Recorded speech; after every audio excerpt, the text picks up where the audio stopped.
Now, Dr. Nick, in this day and age, we take it for granted that we can treat bacterial infections pretty easily with antibiotics. So let's nail this one down straight away. Antibiotics only work for bacterial infections. Virus infections, the minor ones like common colds and coughs, or the nasty ones, HIV and COVID, do not respond to antibiotic. So before we used antibiotics to treat practically everything, what did we used to do? Well, that's the point. They don't treat pretty much everything. Well, I know. You know what I mean. But actually, we've only had antibiotics about 75 years.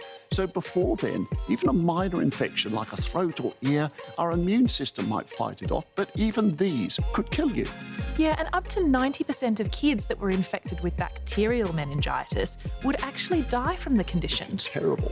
And the life expectancy for adults in the 19th century was around 50 years, and this was primarily due to infectious diseases.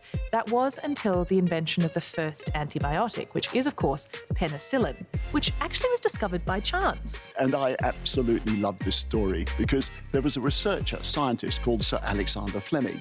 Now, he must have been a bit careless because he went on holiday and he left one of his sample plates on the bench. And when he came back, there was mould growing all over it. And what he saw was that the mould was killing the bacteria. And this led to the discovery of what we now know is penicillin.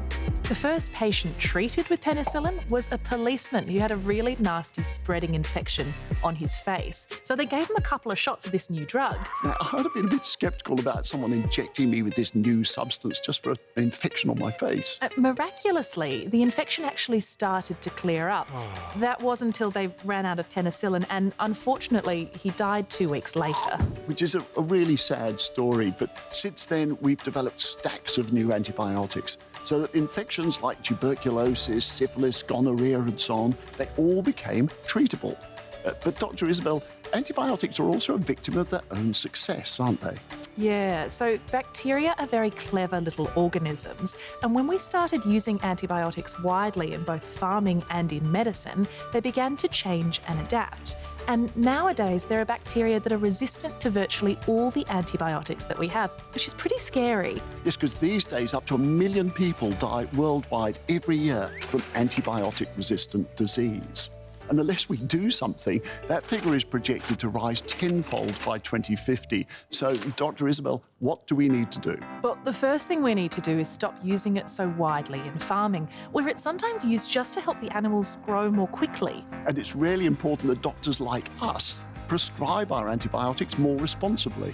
That's right, and that includes teaching patients about side effects of antibiotics because they work against our natural bacteria and they can kill off our gut microbiome, which Joe is so fond of. Joe absolutely loves her gut microbiome. And for good reason, but it can also include things like increasing your risk of developing resistance to antibiotics by up to 3-fold within the next year, as well as nasty side effects such as diarrhea and thrush.